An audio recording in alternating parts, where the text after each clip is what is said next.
Muy buenas noches, bienvenidos y bienvenidas a su programa Alternativas de hoy viernes 14 de junio de 2024. Les acompaña Dayana Oreña Solís, parte de este programa, y les damos la más cordial bienvenida. Esperamos que estas 2 horas sean de muchísimo provecho para cada una de las personas que nos van a acompañar y a quienes nos van a ver posteriormente. También esperamos que disfruten muchísimo de este espacio. Agradecemos a quienes nos escuchan tanto a nivel nacional como internacional. Sabemos que Alternativa siempre llega a muchísimos hogares y muchas personas se interesan en los diferentes temas que abordamos por acá.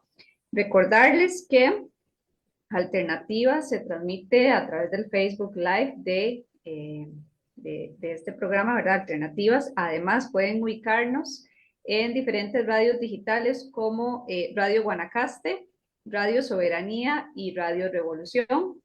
Y pueden también escuchar la retransmisión del programa los sábados a las 10 de la noche por la 107.1 Radio Actual. El lema de nuestro programa es pensar libremente para construir un país y un mundo integralmente mejores. A partir de ese lema, siempre el equipo de Alternativas busca diferentes temas para abordar. En este caso, corresponde el programa a la realidad internacional y pues bueno, no podíamos dejar pasar fechas importantes como la de hoy, ¿verdad? Hoy se celebra el 65 aniversario de la primera ley de reforma agraria en Cuba y el aniversario de los natalicios de Maceo y del Che. Entonces aquí tenemos a un invitado muy especial que nos ha acompañado en diferentes programas y que quienes ya lo conocen o quienes lo van a conocer hoy, bueno, van a disfrutar muchísimo de todo lo que nos va a compartir esta noche.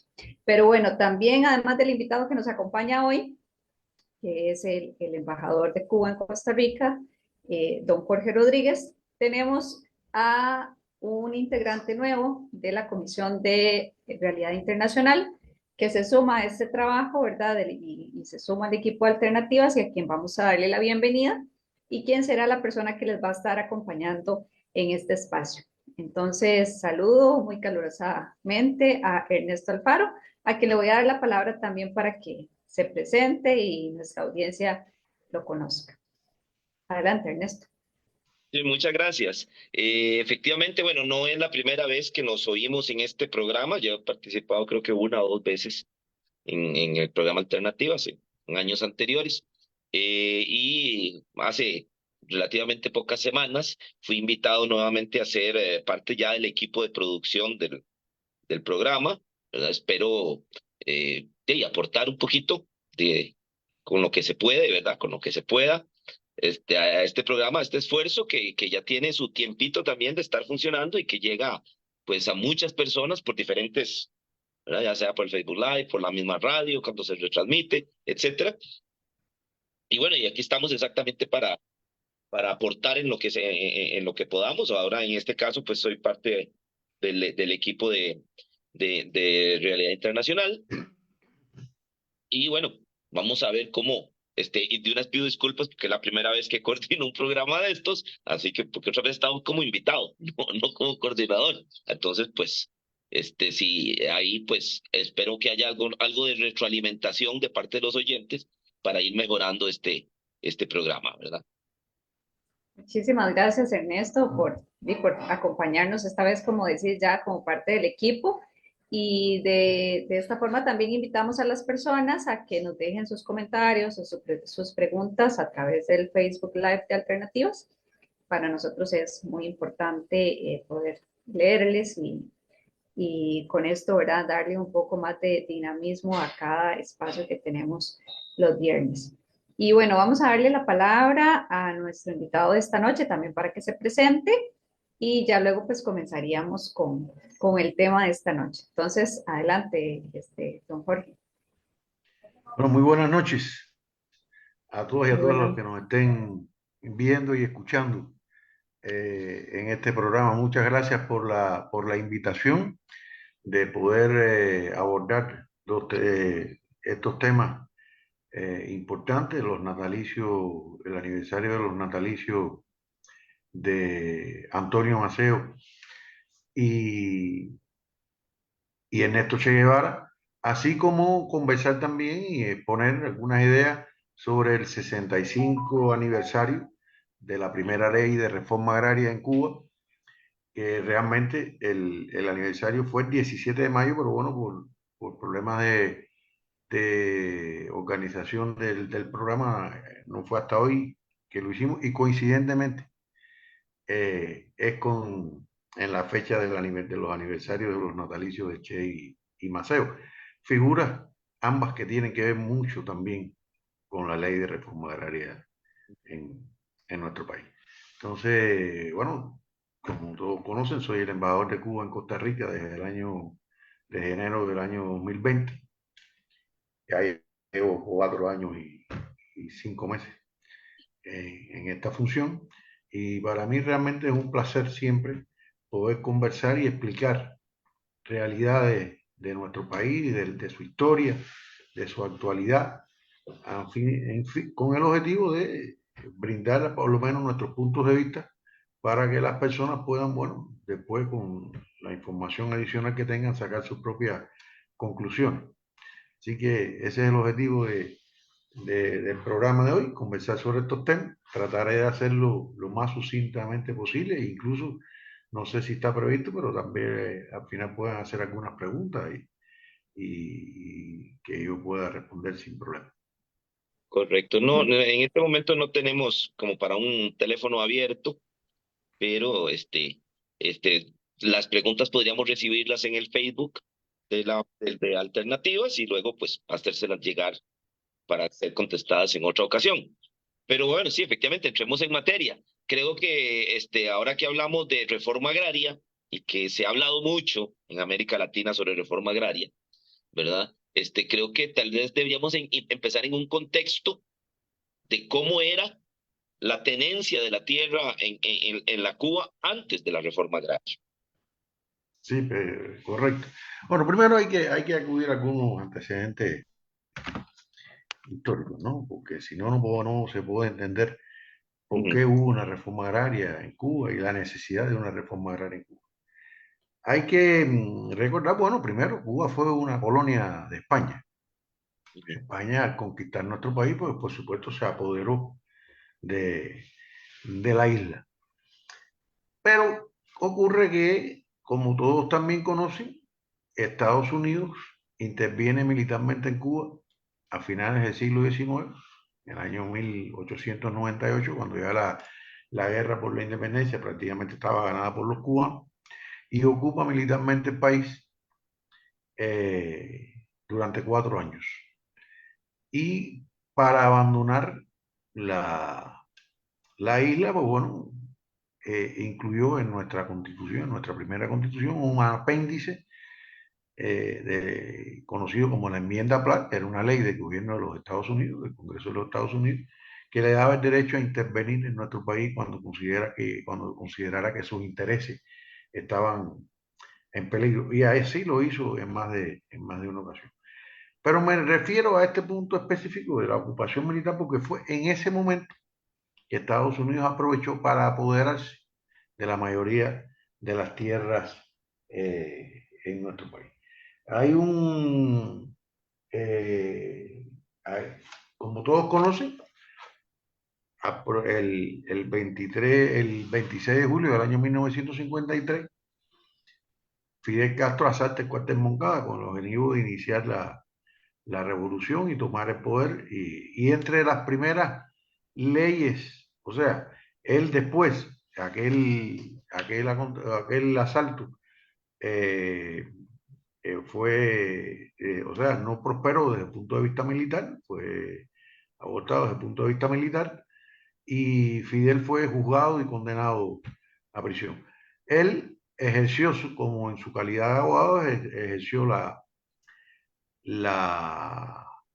su autodefensa y pronunció, y su autodefensa es bien conocida como un texto maravilloso que se llama La historia me absolverá.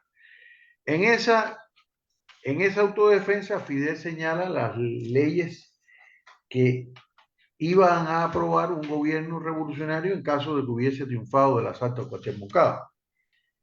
Entonces, en ese texto, Fidel, y voy a leerlo, había habido una constitución, la constitución del año 1940, considerada como una constitución muy progresista, que incluía la proscripción del latifundio en Cuba, pero que nunca se había establecido, nunca se había aprobado la ley complementaria para precisamente eliminar el latifundio en Cuba. Entonces, una de las leyes que Fidel señala que hubiese hecho la revolución en aquel momento en caso de triunfar estaba precisamente la ley de reforma, la ley de reforma agraria. Ahora, ¿qué señala Fidel en esa autodefensa sobre el tema de la tierra en Cuba? Dice lo siguiente. Bueno, él menciona, por ejemplo, él dice, estas leyes serían proclamadas en el acto, o sea, por el gobierno revolucionario, si hubieran triunfado, seguirían una vez terminada la contienda y previo estudio minucioso de su contenido y alcance, otra serie de leyes y medidas también fundamentales como la ley de reforma agraria, la reforma integral de la enseñanza y la nacionalización del trust eléctrico y del trust telefónico, devolución al pueblo del exceso ilegal que han estado cobrando en sus tarifas y pago al fisco de todas las cantidades que han burlado a la hacienda pública. Entonces, continúa. Todas estas pragmáticas y otras serían inspiradas en el cumplimiento estricto de dos artículos esenciales de nuestra Constitución, o sea, refiriéndose a la Constitución de 1940, que fue la que violó Fulgencio Batista.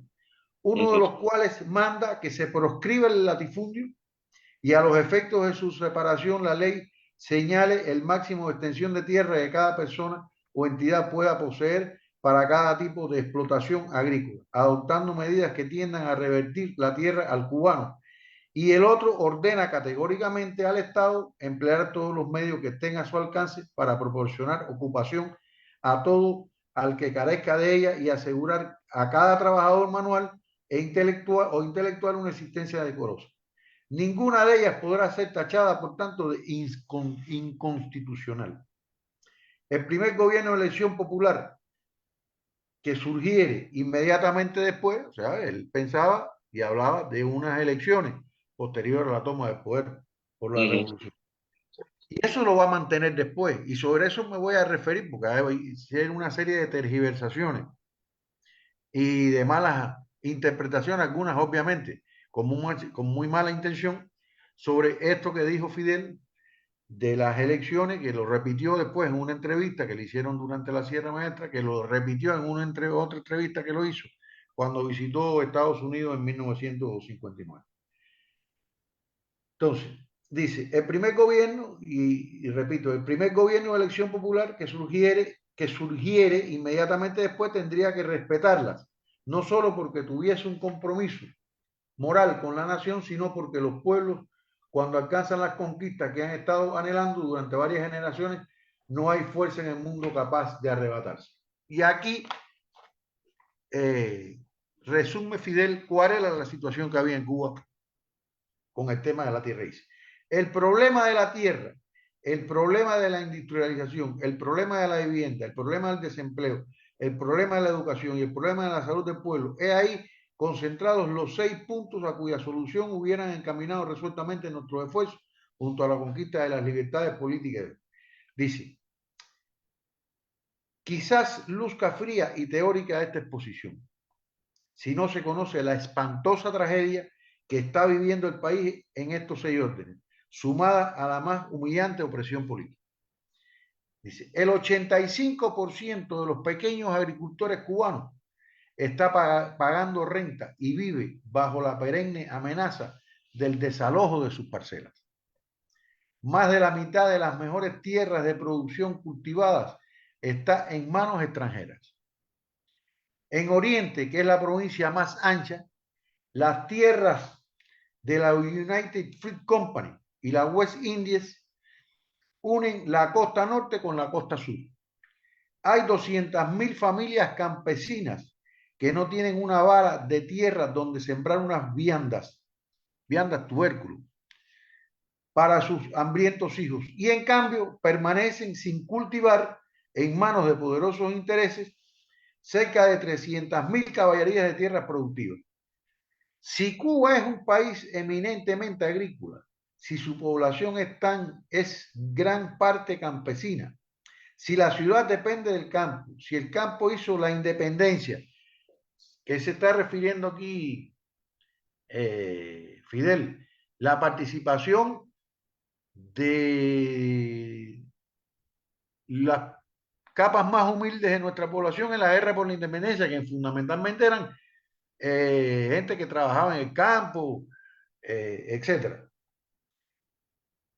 Y también refiriéndose, bueno, esto hay que referirlo también después, porque fue posterior también después a la incorporación de los campesinos al ejército rebelde, la lucha contra la tiranía. Pero bueno, aquí todavía no hemos llegado a ese momento. Si la ciudad depende del campo, si el campo hizo la independencia, si la grandeza y prosperidad de nuestra nación depende de un campesinado saludable y vigoroso que ame y sepa cultivar la tierra, de un Estado que lo proteja y lo oriente, ¿cómo es posible que continúe este estado de cosas? Entonces, aquí hay otros datos sobre el tema de cómo era la tenencia de la tierra. Pues esta ley fue firmada, además, fue una de los, por ejemplo, en la concentración concentración de la propiedad de la tierra en unas pocas manos, existiendo una situación de tal respecto que 2.336 fincas representaba el dominio sobre un área de 317.000 caballerías de tierra. Esto se traducía en que el 1,5% de los propietarios poseían más del 46% del área nacional en fincas.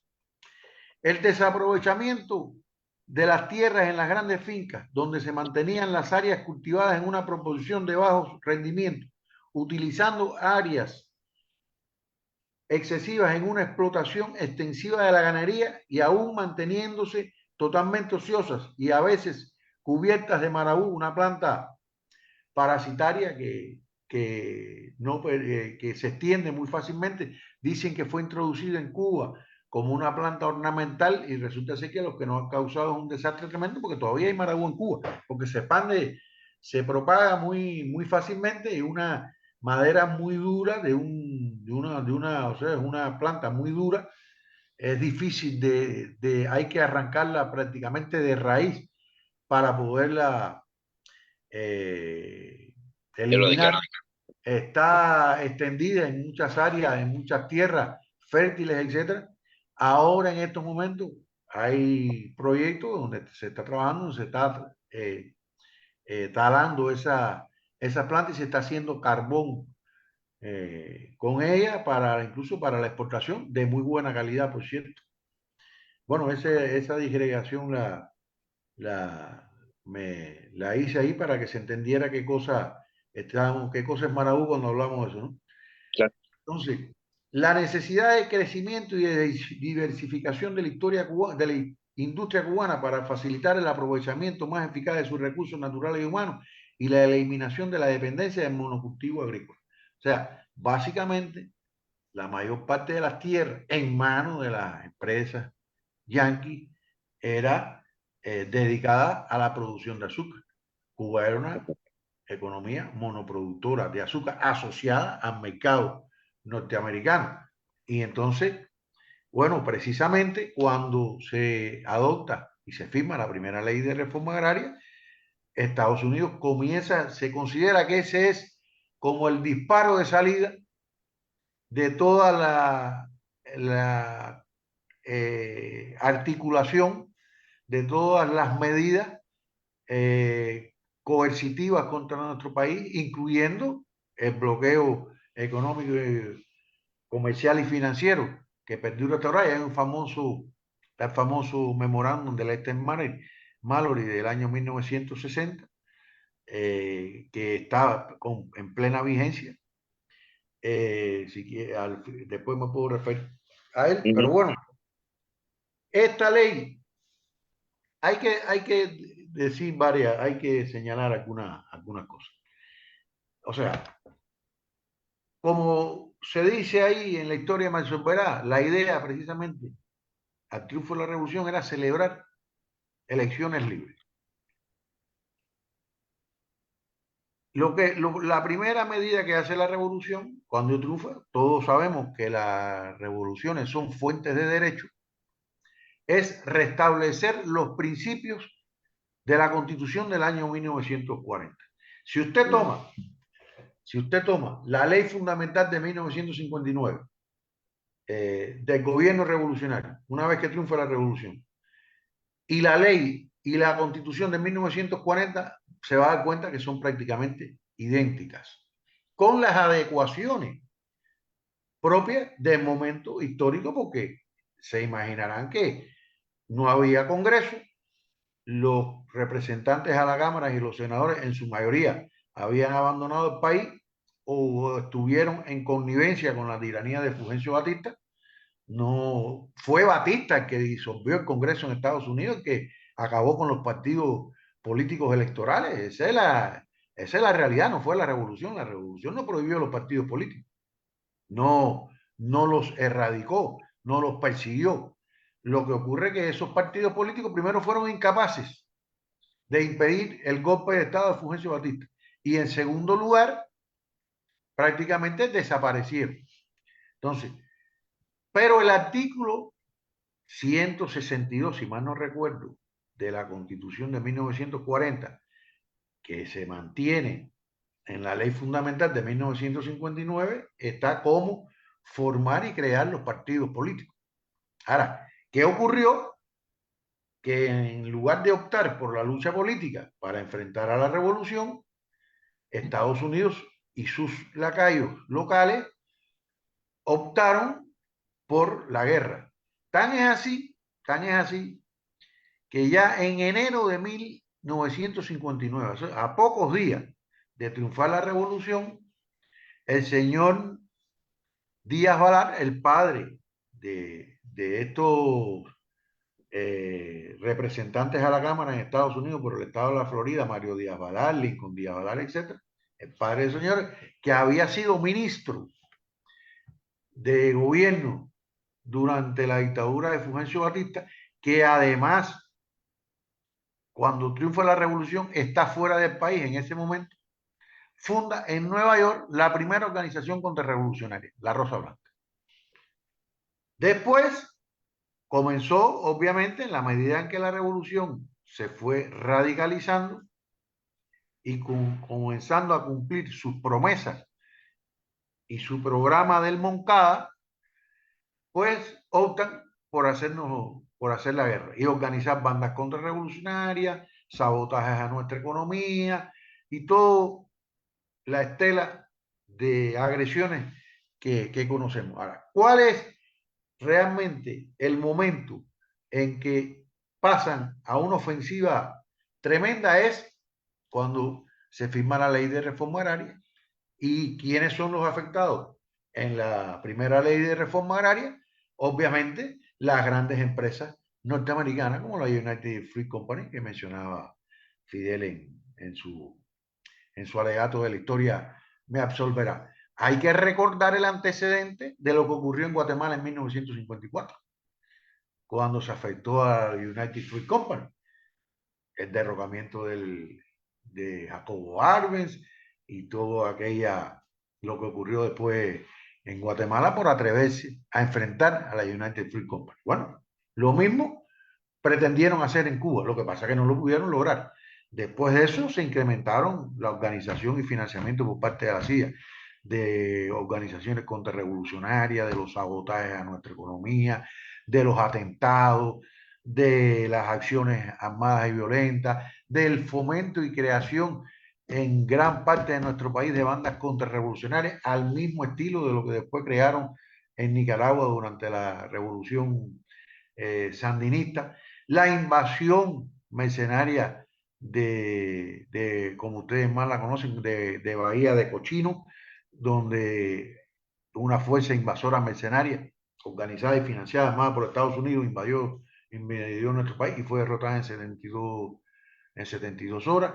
Después del fracaso de, de Playa Girón, vino la llamada Operación Mangosta. Por ahí hay unos documentos desclasificados del gobierno de los Estados Unidos sobre la Operación Mangosta. Cuando usted ve esos documentos,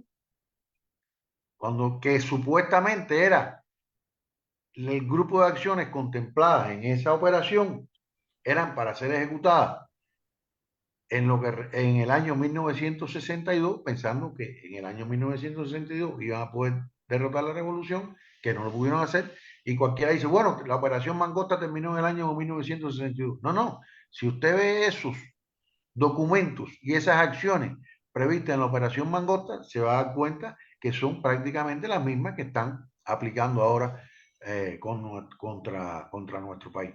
Bueno, vino la operación Mangosta, siguieron las bandas contrarrevolucionarias, la guerra bacteriológica y por ahí todo un rosario de agresiones contra nuestro país. Y el Y bloqueo, obviamente, obviamente. ¿sí? Y como decía, el detonante de eso fue la ley de reforma agraria, porque fue la que de verdad, primero fue la primera ley de la revolución, esa fue la primera ley de la revolución, la ley de reforma agraria. Después hubo otra segunda ley de reforma agraria en el año 1963, porque en esta primera ley se estableció un máximo de propiedad de 402 hectáreas. O sea, todavía que era una buena cantidad de tierra todavía. Pero ¿qué ocurre? Que eso, y como decía, afectó fundamentalmente a las empresas norteamericanas. También estableció esa ley de reforma agraria, esa primera ley de reforma agraria, que los extranjeros no podían tener posesión de tierra en Cuba, salvo si eran pequeños agricultores. Entonces, con esa primera ley de reforma agraria, quedaron en posición de tierra la llamada burguesía Nacional, agrícola. digamos. Ajá. Que fue parte de las que ella, la burguesía agrícola, se involucró también en acciones contrarrevolucionarias. Por ejemplo, fueron sustento de las bandas contrarrevolucionarias y asesinas que actuaron en la sierra del Escambray. Entonces, en el año 63 se promulga la segunda ley de reforma agraria, que ahí sí solamente deja como máxima extensión de tierra un total de cinco caballerías, que son 7 hectáreas de tierra aproximadamente. 100.000 familias, 100.000 familias campesinas fueron beneficiadas con la ley de reforma agraria. Aquellas otras tierras grandes que no fueron entregadas a los campesinos se constituyeron en empresas agrícolas estatales, lo que nos permitió diversificar la agricultura. Posteriormente, en todo un proceso de años, la tecnificación de la zafra azucarera, del corte y alza de la caña, de la modernización de los centrales, de los ingenios azucareros, etc. Es bueno también recordarle a los amigos que nos estén escuchando, a las personas que nos estén escuchando, que por ejemplo, la zafra azucarera se hacía prácticamente con mano de obra esclava prácticamente. Fundamentalmente había, sobre todo en las provincias orientales, habían haitianos y jamaicanos que vivían en barracones como prácticamente si fueran esclavos. Solamente percibían la comida, le daban la comida y prácticamente trabajaban y cortaban la caña por la comida, vivían en barracones, hacinados.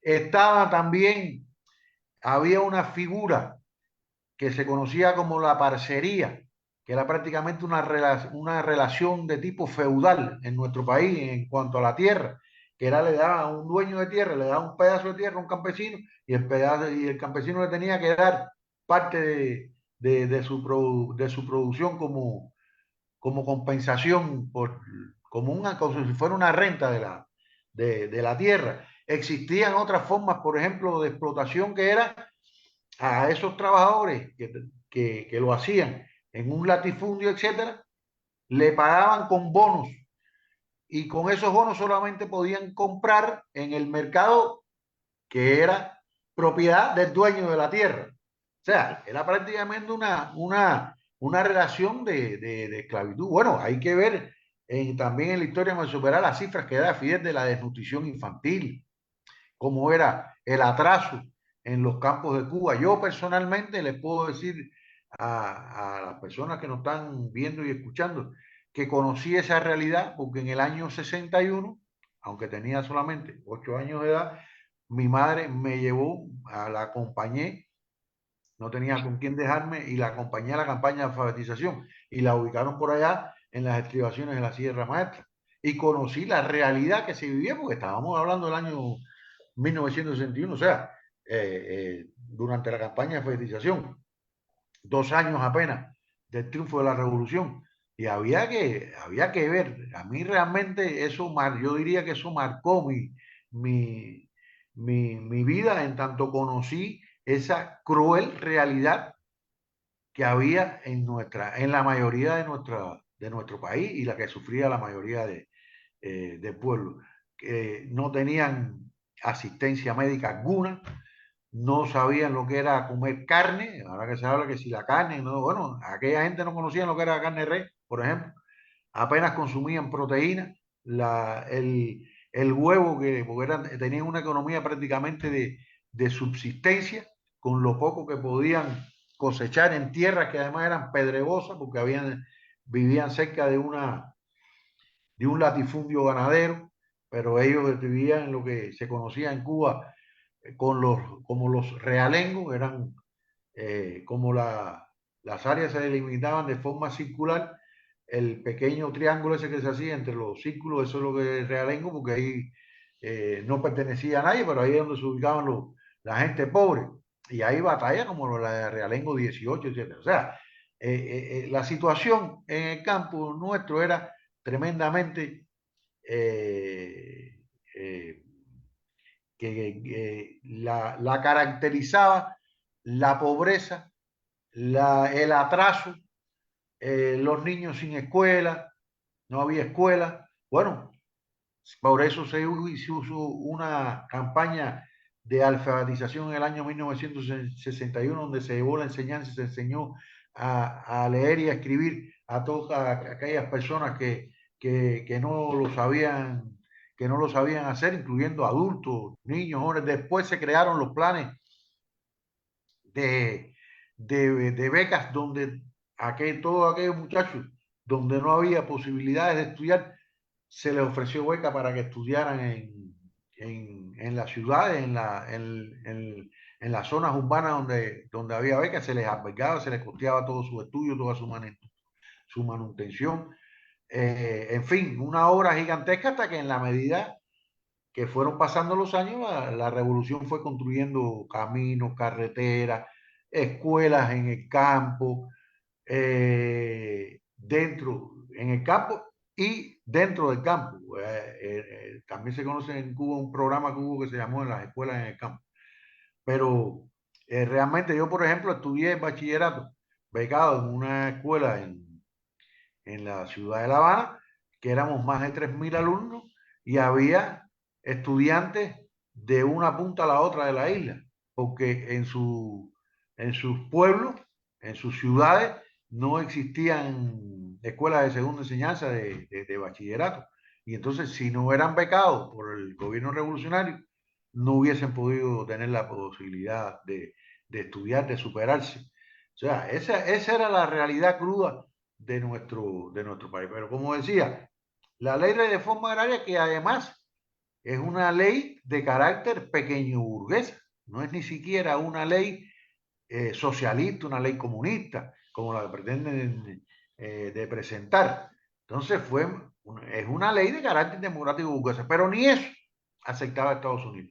Después hay que recordar, curiosamente, ¿no? Y para contrastarlo, cómo dentro de la llamada Alianza para el Progreso, el presidente John F. Kennedy impulsa que se realizara la ley, la reforma agraria en varios países porque sabía que eso era un motivo de conflicto y para evitar según él, que surgiera una nueva Cuba, pues bueno, había que hacer la ley de reforma agraria. Pero por hacer esa ley, nosotros fuimos severamente castigados por el imperio. Castigo que dura hasta los días de hoy. Nunca nos perdonarán que hayamos tenido la osadía de afectar intereses de las poderosísimas empresas norteamericanas. Pues bueno, la United Fruit Company, después con todas las otras leyes que se adoptaron de nacionalización de las empresas extranjeras, etc. Entonces, es importante, por eso quería destacar el significado que tuvo esta ley, porque además también era reconocer, sobre todo al sector campesino, que jugó un papel importantísimo en la lucha revolucionaria contra la dictadura de Fulgencio Batista. Por eso, Fidel simbólicamente, en el año 58, firma la ley de reforma agraria en la Sierra Maestra, simbólicamente, y le entrega tierra a campesinos que estaban en la zona ya liberadas por el ejército rebelde. Pero realmente la ley como tal se firma el 17 de mayo del año 1959, con rango constitucional, además. Entonces, los campesinos tuvieron una importantísima participación en la lucha revolucionaria. Bueno, uno de los comandantes de la revolución, precisamente Guillermo García Frías, fue el primer campesino que se incorporó al ejército rebelde comandado por el compañero Fidel, fue el que los ayudó apenas lo encontró después del desembarco de Granma y su periplo buscando el firme de la maestra, de la Sierra Maestra, internarse en las montañas.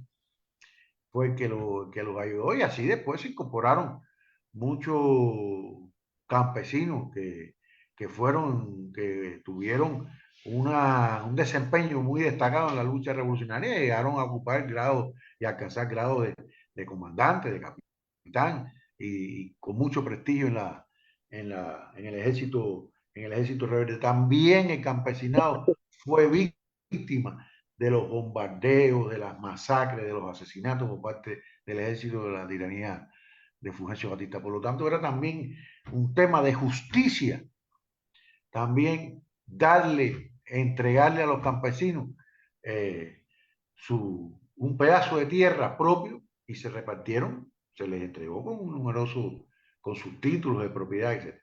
También se fomentó la creación de las cooperativas voluntariamente, siempre bajo la voluntad. O sea, hubo un proceso después que se fue y muchos adoptaron la forma de cooperativa porque era mejor para ellos, para producir y para trabajar, hacerlo colectivamente en cooperativa. Otros que no quisieron incorporarse a las cooperativas mantuvieron sus fincas entregadas por la revolución. Hay por ahí, por la provincia de Matanza, muchos visitantes se percatan de que, por ejemplo, hay un lugar donde hay una pequeña finca privada de un campesino que está rodeada por una cooperativa, pero ese campesino no quiso incorporarse a la cooperativa y mantiene su finca sin ningún tipo de problema. O sea, el campesinado en Cuba ha sido beneficiario de la revolución. Por ahí andan teorías que si la revolución le ha quitado la tierra a los campesinos. No, vaya, realmente están tratando de reescribir la historia. Si fue la revolución la que le entregó la tierra a los campesinos. Fue al revés. No es como quieren ahora pintando la cosa. Y por eso yo al principio también me refería a lo de la ley fundamental del año 1959 y la constitución de 1940. Resulta ser que ahora para algunos quieren, dicen que la solución de Cuba está en restablecer la constitución de 1940, ¿no? La constitución que Batista violó. Ahora se acuerdan de esa constitución, no se acordaron de ella, pero no se acuerdan que esa constitución contemplaba la ley de reforma agraria y otras medidas sumamente progresistas.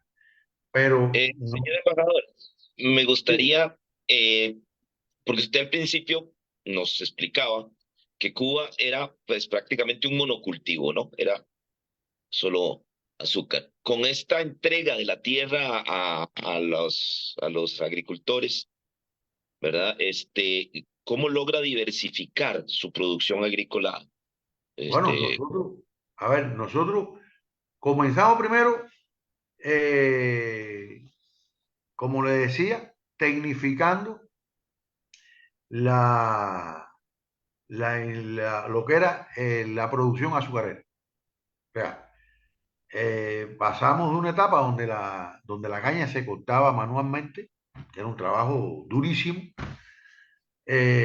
a, a innovar y, por ejemplo, llegamos, conducido por el Che precisamente, a fabricar cortadoras de caña. Primero empezamos por las alzadoras, o sea, se seguía cortando la caña a mano, pero con un tractor, ¿cómo se llama eso? Como una tenaza, Ujú, recogía la caña y la ponía en la carreta o en el camión y de ahí se llevaba para el ingenio azucarero a molerla. Se empezó por esa parte y después ya se establecieron las cortadoras, las combinadas de caña que cortaban y tiraban la caña a su vez para la carreta, o sea, no había que alzar la mano. Se fue tecnificando eso, humanizando el trabajo de la industria azucarera, que continuó siendo nuestro principal rubro exportador durante muchos años.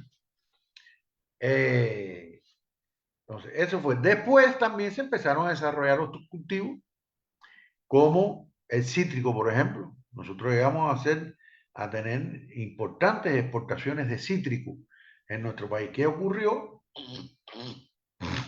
Que en los años 90 se presentó una plaga que nos devastó las plantaciones citrícolas. Por ejemplo, había importantes plantaciones de cítrico en lo que es la provincia de Matanza, en lo que es hoy la provincia de Artemisa y en la isla de la Juventud. Grandes plantaciones y exportábamos al antiguo campo socialista, nosotros exportábamos cantidades importantes de cítricos, pero llegó esa plaga, realmente es una plaga muy agresiva. Hay sospechas de que fue introducida en nuestro país, porque hay que agregar, y lo dije en un momento determinado, que hemos sido objeto también de la guerra bacteriológica.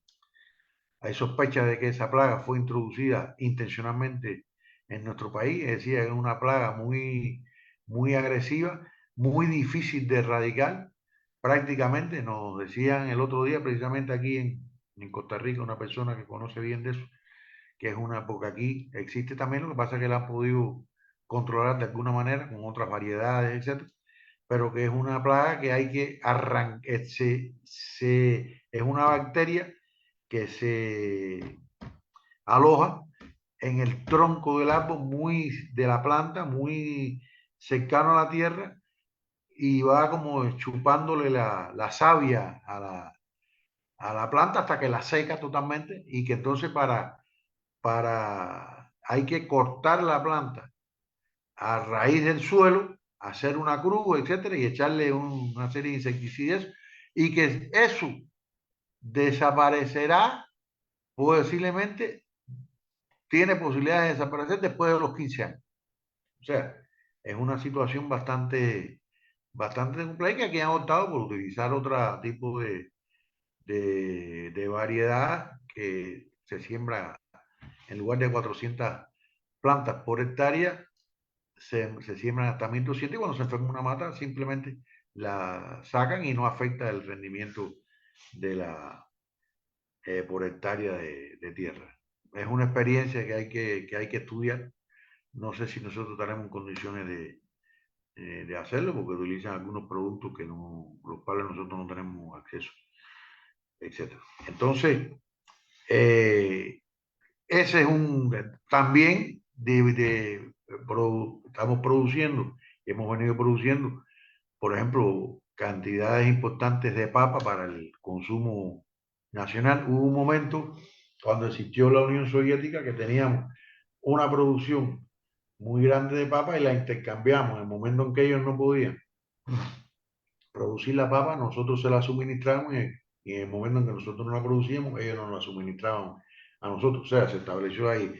Eso también se ha venido se ha visto afectado por el tema de bloqueo, la falta de recursos, de acceso a ciertos determinados productos necesarios para mantener los cultivos, etcétera. O sea, es también, y bueno, la producción de arroz también se ha ido incrementando, no hemos podido incrementarla todo lo que necesitamos, estamos en una batalla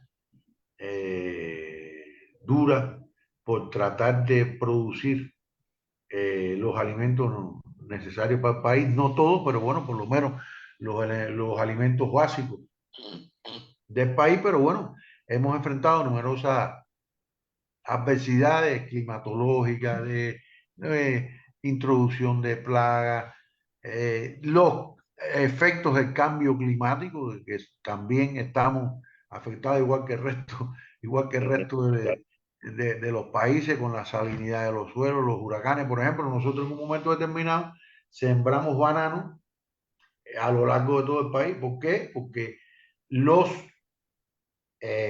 huracanes generalmente venían del sur hacia el norte y atravesaban la isla de sur a norte. Y cuando pasaban por una parte del territorio nacional no afectaba a la otra. Pero con el cambio climático, con el aumento de la temperatura en los océanos y en el mar Caribe, ¿qué ha ocurrido? Que ahora los ciclones se forman al norte ahí de las costas de África, vienen, entran por las Antillas, suben un poquito y pasan por Cuba en lugar de sur a norte, lo hacen de este a oeste. Y entonces afectan la isla completa. Entonces eso realmente no... Hay periodos de sequía intensos, resultados también del cambio climático. Cuando debe llover no llueve, cuando no debe llover entonces llueve intensamente.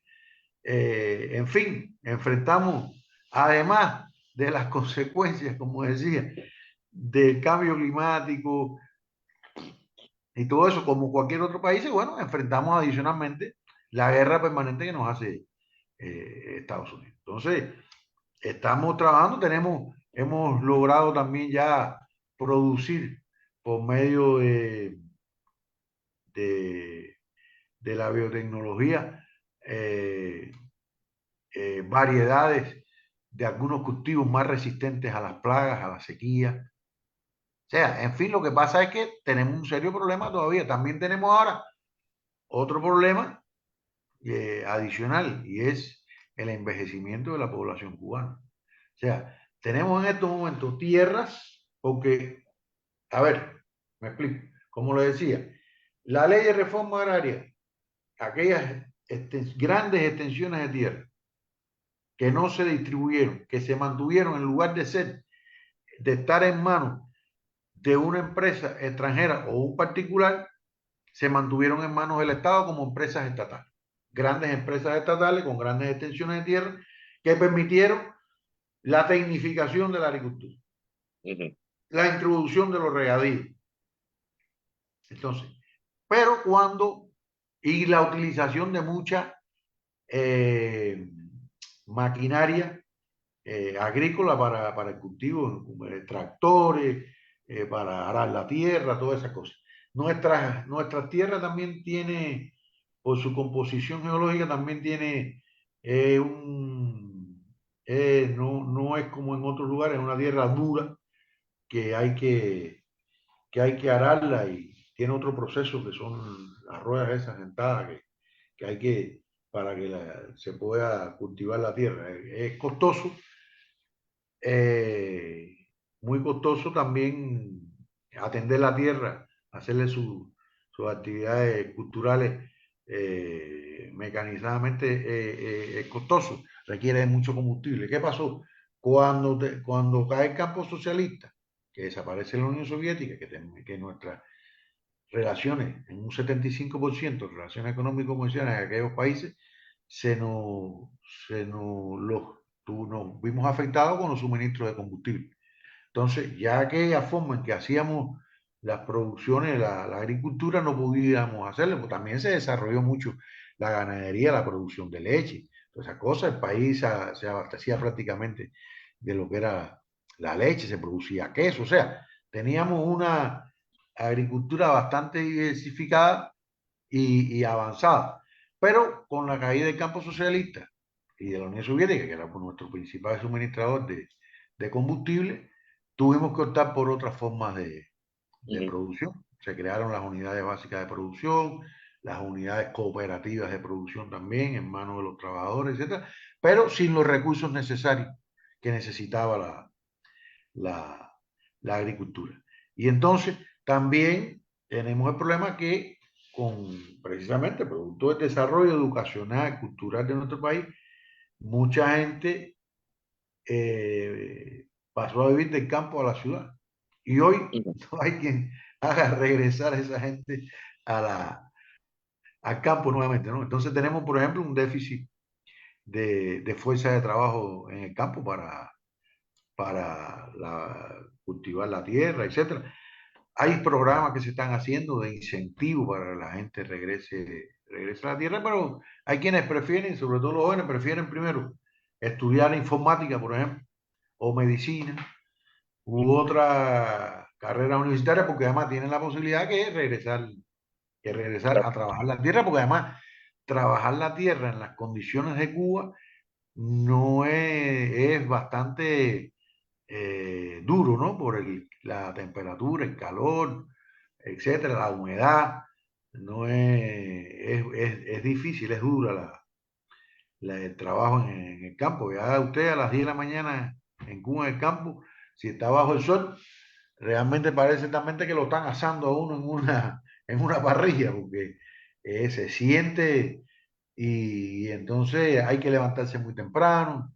No todos, sobre todo los jóvenes, no están en disposición de hacerlo y tenemos esa dificultad, pero tampoco podemos estar como otros países que lo que Claro. hacen es importar mano de obra barata, ¿no? Darle la posibilidad a otros países que donde ahí no tienen fuentes de trabajo. Nosotros, ese no es el camino nuestro.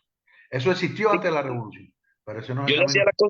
le hacía la consulta principalmente para que pudiéramos contrastar, digamos, cómo era la producción agrícola antes de la reforma agraria y cómo es, digamos, después de la reforma agraria. O sea, cuál es ¿qué diríamos? El resultado, tendríamos que decir, ¿verdad? Que es el resultado de la reforma, ¿verdad?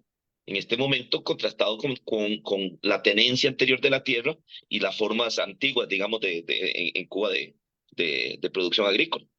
Claro. Bueno, hay que explicar también que, por ejemplo, ocurrió algo también con la industria azucarera. Con la industria azucarera, eh, nosotros teníamos un convenio muy justo, por cierto, con la antigua Unión Soviética. Ellos no podían producir el azúcar con el nivel de eficiencia que la producíamos nosotros. Porque ellos producían azúcar, pero de remolacha. Le era mucho más costoso. Entonces, nosotros llegamos a producir azúcar con mucha eficiencia. Porque además, en todo un instituto de investigaciones de la caña de azúcar, estábamos apostando a los derivados de la caña de azúcar que son mucho más rentables que la propia azúcar. O sea, de la caña de azúcar puede generar electricidad, se puede sacar alimento para el ganado, se puede sacar hasta fibras textiles para la confección de ropa, se sacan alcoholes con los cuales se están produciendo para la producción de medicamentos, para la producción de otro concentrado, como por ejemplo el policosanol, conocido como PPG, que actúa sobre el colesterol y baja el colesterol y es producido precisamente una concentración alta de moléculas del alcohol de la caña de azúcar. O sea, nosotros apostamos a diversificar la producción azucarera, no solamente reducirnos a producir azúcar netamente, sino a utilizar toda la variedad de derivados que tiene la caña de azúcar. Eso fue una política y un programa de nuestro gobierno. Ahora, ¿qué ocurre? Bueno, también de la caña se saca el alcohol para la producción de ron, por ejemplo. Nosotros tenemos excelentes rones que comercializamos en el mundo. Y por ahí, o sea, ahí no se pudieron desarrollar todos, no se pudieron desarrollar todos los derivados porque algunos necesitaban de inversión de capital que no teníamos, de otros recursos, una tecnología que no teníamos, aunque están investigados y se sabe cómo hacerlo, pero lamentablemente no se cuentan con los recursos para hacerlo. Es interesantísimo el tema de la producción de caña de azúcar. Pues mucha gente piensa que solamente el azúcar como tal, el producto. No, no, no. Hay otra serie de derivados que son importantísimos y mucho mejores que económicamente que el azúcar como tal. Entonces nos estuvimos trabajando en eso. Ahora, ¿qué ocurre? Cuando entramos en lo que nosotros llamamos el periodo especial, en la década de los 90, con, con la desaparición del campo socialista y de la Unión Soviética, que se cortaron esas relaciones, nuestro Producto Interno Bruto se redujo en un 35%. Que también, a perder ese mercado donde teníamos, como decía, un acuerdo eh, preferencial, un acuerdo muy justo, porque además, déjeme decirle de paso, se dicen muchas cosas y a veces no se saben, se ignora lo que el mercado del azúcar, por ejemplo, funciona con acuerdos preferenciales entre países, con las cuotas azucareras. Ujú. El precio no es ese del mercado internacional, ese de la bolsa, ni nada de eso. No, no, no. Eso no es. La mayoría del azúcar no se comercializa así. Por ejemplo, antes de la revolución, nosotros teníamos una cuota azucarera en Estados Unidos. ¿Cuál fue una de las primeras medidas que tomó Estados Unidos cuando se hizo la ley de reforma agraria? Suprimir la cuota azucarera a Cuba y repartirla entre muchos países de Centroamérica, del Caribe, etcétera. Bueno, creo que a Costa Rica le tocó una parte de esa cuota azucarera, ¿no? De De hecho, la sí. cuota azucarera cubana. Entonces, como decía, el azúcar se comercializa en su mayor parte medios convenios. Cuando se derrumbó aquello, nos quedamos sin convenios azucareros con otros países. Entonces tuvimos que acudir al mercado internacional, a los precios fijados en la bolsa eh, de materias primas, etcétera, que es un precio que realmente no compensaba los costos de producción. Entonces, el país estaba en una situación donde no podía seguir produciendo azúcar subvencionada, porque no teníamos los recursos con que subvencionar. Entonces hubo que tomar una medida seria que fue cerrar una cantidad importante de ingenios azucareros y hoy, por ejemplo, ya hoy nosotros prácticamente hay momentos en que necesitamos importar azúcar para el consumo, para el consumo nacional. Esa es una verdad, una realidad, producto de que también se nos ha afectado la producción la, por no contar con no contar con fertilizantes, con pesticidas, con insumos que necesita Ujú.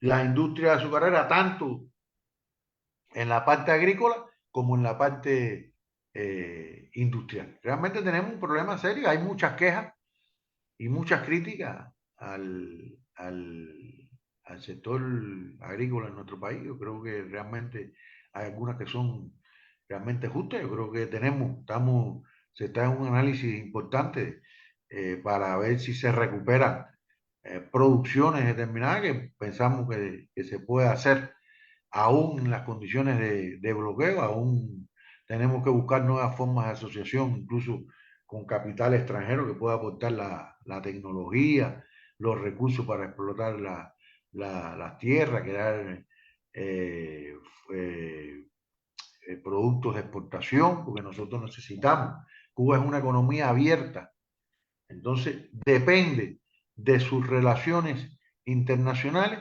económicas internacionales, para el funcionamiento de la economía. Por eso es el daño que nos causa el bloqueo de Estados Unidos. Claro. Que al Y ser en ese sentido, una en pequeña, ese, dígame. en ese sentido, ¿cuál sería en este momento el principal socio comercial de Cuba, digamos, de su producción agrícola?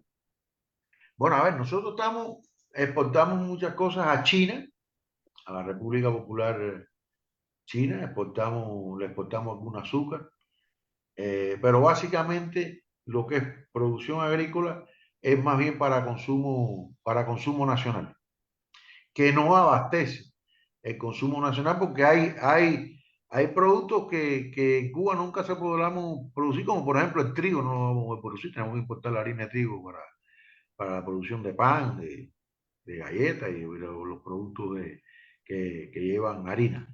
Pero básicamente nuestra producción agrícola es para consumo nacional en estos momentos.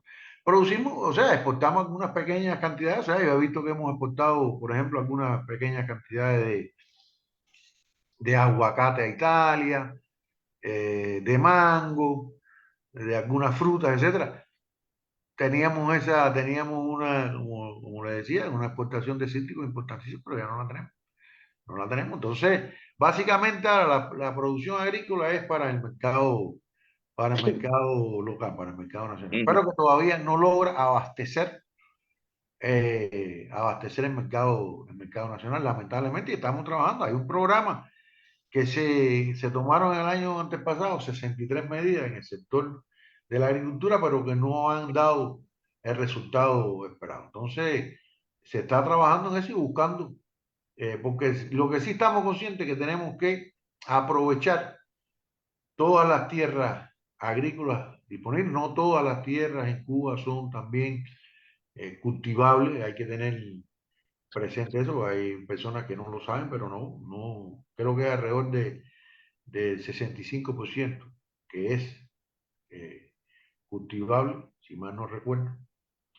O sea, y muchas están dedicadas también a producciones como el arroz, por ejemplo. Estamos tratando con ayuda de los vietnamitas incrementar la producción de arroz, pero también tiene sus limitantes en el agua. Nosotros no tenemos una fuente de agua como por ejemplo la tiene Costa Rica, que, que puede incluso producir el 98% de su energía con fuentes renovables y gran parte de ella con fuentes hidráulicas, ¿no? Nosotros no tenemos eso, una isla laqui y estrecha que no tiene ese río caudaloso y que depende mucho de las lluvias, etcétera. Entonces, con el cambio climático, etcétera, no tenemos la suficiente agua tampoco para desarrollar la producción arrocera. Imagino que se está buscando es incrementar el rendimiento de las áreas que ya tenemos. Pero bueno, estamos en ese camino, eso no se hace de un día para otro. Ojalá pudiéramos hacerlo de un año para otro, pero no, lleva su tiempo. Y bueno, estamos fomentando igual, se han dado tierras en usufructo, todo aquel campesino o incluso personas que pidan un pedazo de tierra para cultivar, para producir alimentos, etcétera, se les está dando en usufructo. El objetivo es incrementar la producción de frijoles, de arroz, de los tubérculos, de papa, una cosa, un tubérculo que gusta mucho en Cuba, eh, la malanga, Ujú. de producción de maíz para producir alimentos, sobre todo alimentos para el ganado, particularmente el ganado porcino, que también se nos ha caído la producción porque no hemos podido importar las cantidades de alimentos necesarios para la masa porcina. Eso nos ha hecho descender estrepitosamente la producción de cerdo. Estamos trabajando en otras alternativas. Se ha venido trabajando en cooperación con una cooperación de los brasileños en la producción de soya, tratando sobre todo por la parte de ciego de Ávila. Producimos, bueno, hablando de cítricos, producimos, por ejemplo, tenemos una buena producción de piña, que por cierto me han dicho que de muy alta calidad, mucho, muy buena, que bueno, se procesa y se exporta algunas cantidades. En fin, nosotros hemos tratado de diversificar lo más posible la agricultura y sobre todo utilizar la ciencia y la técnica para mejorar los rendimientos, pero no hemos tenido los resultados esperados, lamentablemente. Yo creo que muchos compañeros opinan y creo que hay bastante consenso en eso, que hay quienes que la agricultura está necesitada de más inversión para poder desarrollarse. Lo que pasa es que, como todas las cosas, no tenemos los recursos necesarios por el bloqueo de Estados Unidos. La gente piensa que nosotros le echamos la culpa al bloqueo. No, no, no. Nosotros tenemos responsabilidad en muchas cosas que nos hemos equivocado, no hemos tomado las decisiones, no hemos hecho las cosas correctamente. Eso, pero ese no es el principal problema. El principal problema que decide es el bloqueo, que incluso a veces nos lleva a cometer errores, ¿no? Porque por paradójico que, que parezca, ¿no? Pero a ver, yo siempre le explico a los amigos, Cuba está en condiciones de generar los ingresos que necesita para el normal funcionamiento de su economía. Podemos, por ejemplo, turismo. Nosotros, antes de la pandemia, prepandemia, al año 2018, llegamos a alcanzar casi más de 4,5 millones de turistas. Después vino Trump y con sus medidas, una de las primeras que hizo fue suprimir la entrada de los cruceros en Cuba. Y después tomó una serie de medidas. Y por último, antes de irse él, una semana antes nos incluyó en la famosa lista de países patrocinadores del terrorismo. Que eso nos obstaculiza todas las transacciones financieras internacionales. E incluso, por ejemplo, acogido en la inclusión de esa espuria lista, por ejemplo, 41 países en el mundo, entre ellos los europeos, a sus ciudadanos que visiten Cuba le retiran la facilidad de la visa esta. Entonces, nosotros no hemos podido recuperar aún el nivel de turismo que teníamos previo a la pandemia. Por ejemplo, Costa Rica ya lo ha hecho. Costa Rica ya supera incluso el número de turistas que recibía antes de la pandemia. República Dominicana, igualmente. ¿Por qué? Porque tienen también el turismo norteamericano. A los norteamericanos se les prohíbe visitar Cuba como turista teniéndolo tan cerca. Es el único país al que le impiden, al que le prohíben que visite. Entonces, pero de eso no se habla mucho, ¿no? Entonces, en el turismo decía, por ejemplo, hace poco aquí, el, el ministro de Turismo daba una declaración donde decía que un turista en Costa Rica gastaba en promedio durante su estancia $1,680, ¿no? Supongamos que en Cuba gasta esa cifra. No voy a poner la cifra que los norteamericanos gastan en España, por ejemplo, que son $2,000 más, 3,600 y pico más de dólares en su estancia. No voy a poner así, vamos a poner la cifra de Costa Rica, que es más modesta. Nosotros estamos en condiciones, por ejemplo, de muy rápidamente recibir de entre 1 millón y 5 millones de turistas norteamericanos en Cuba. Imagínense usted, multipliquen eso. ¿Por cuánto sería eso en miles de millones de dólares todos los años? Con el turismo solamente. Pero es que tenemos otros productos que podemos exportar en medicamentos incluso que son únicos en el mundo, como el Everpro-P, que evita las amputaciones de los miembros inferiores cuando hay úlceras de pie diabético. Eso es un producto único en el mundo. Entonces, no se puede exportar a Estados Unidos porque no hay una licencia. Ahora hay un acuerdo con una empresa norteamericana que empezaron los ensayos clínicos. Vamos a ver si después que terminen los ensayos clínicos permiten la exportación de eso. Puede ser una cantidad importante de ingresos para el país y con eso pudiéramos comprar muchos alimentos que hoy no podemos comprar, muchos recursos que no podemos comprar para la industria eléctrica, para la generación eléctrica, para el desarrollo de la agricultura, para el desarrollo del transporte, para los servicios de salud, de educación. O sea, nosotros con esas cantidades pudiéramos hacer muchas cosas. La gente compara con lo que ocurrió en el periodo especial y la situación que tenemos ahora. Pero no se acuerdan que hasta el año 1989 en Cuba no había apagones, se estaban construyendo, había un programa de construcción de 100.000 viviendas anuales, no había problemas de transporte, no había desabastecimiento en nuestros establecimientos comerciales, el salario alcanzaba a las personas, o sea, se podía vivir con el salario que se devengaba de acuerdo a la profesión que se tuviera, pero se garantizaban todos los servicios de salud, de educación, de seguridad social, de los círculos infantiles para las madres trabajadoras para que dejaran a sus niños.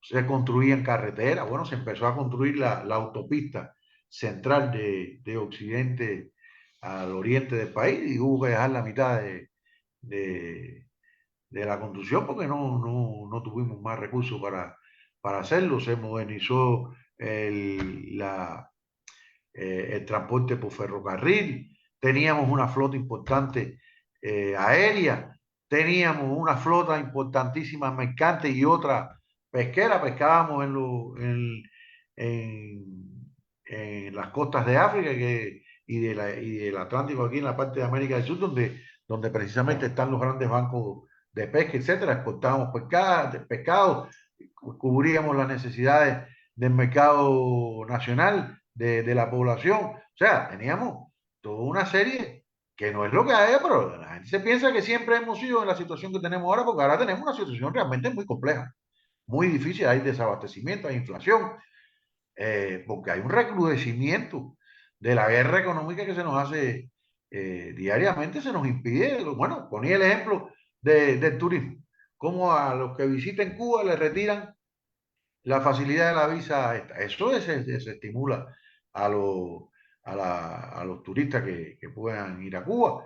Está la aplicación del artículo 3 de la ley Hamilton, castigando a aquellas empresas que se arriesguen a hacer negocio con Cuba para desinhibirlos de que hagan inversión en Cuba. O sea, es una persecución a nuestras transacciones financieras, a los suministros de combustible.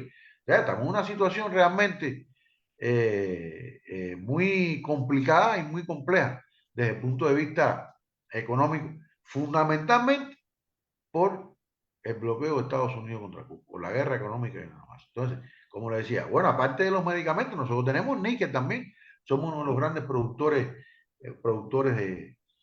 de níquel, pero Estados Unidos no compra ningún equipo que tenga más de un 10% de níquel cubano.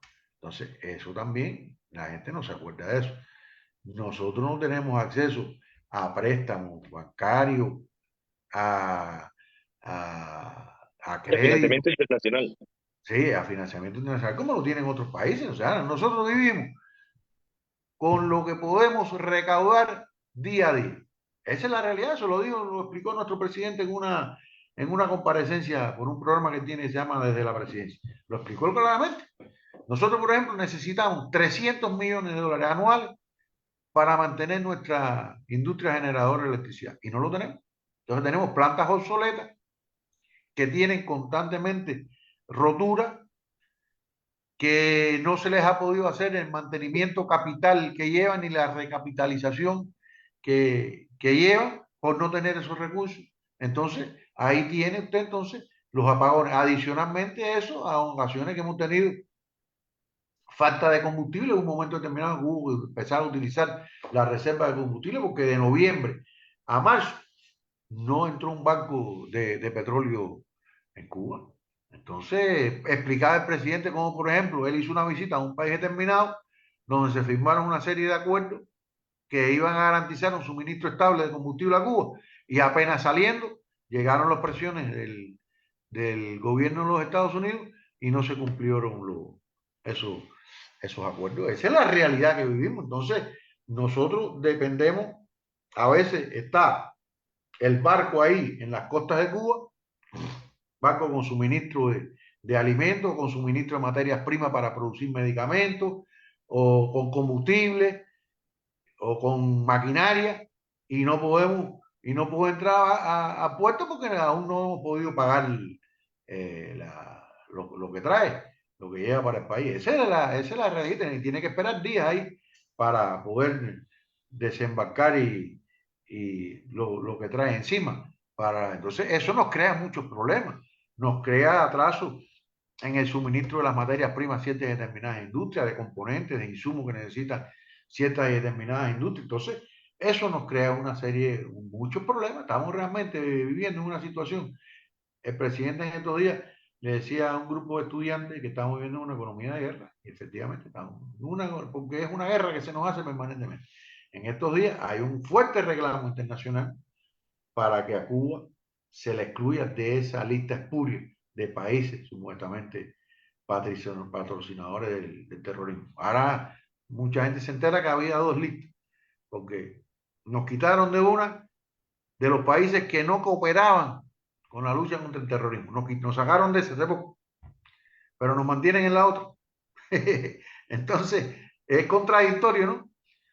Porque dicen que cooperamos, ya no somos los que no cooperamos, sino cooperamos en la lucha contra el terrorismo. Por otra parte, dicen que patrocinamos el terrorismo. Vaya, es una contradicción, obviamente, con toda una intencionalidad, ¿no?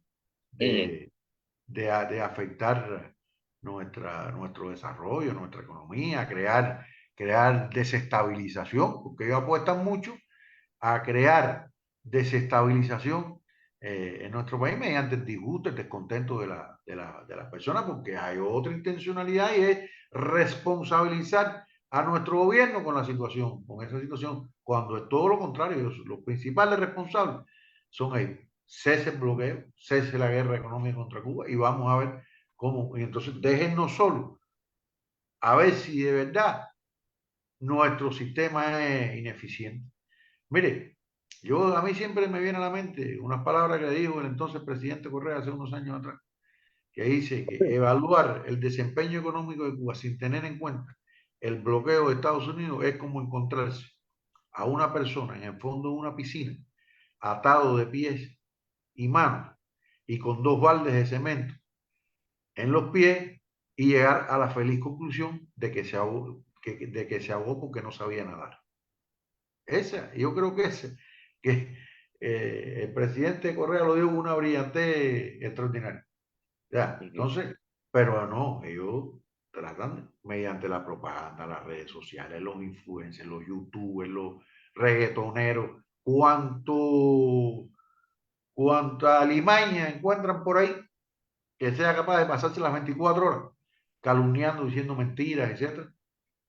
Entonces es un bombardeo permanente, y eso hay que reconocerlo, llega a un segmento determinado de la población, el segmento ese que ronda en el segmento de la delincuencia o antisocial, inadaptado, etc.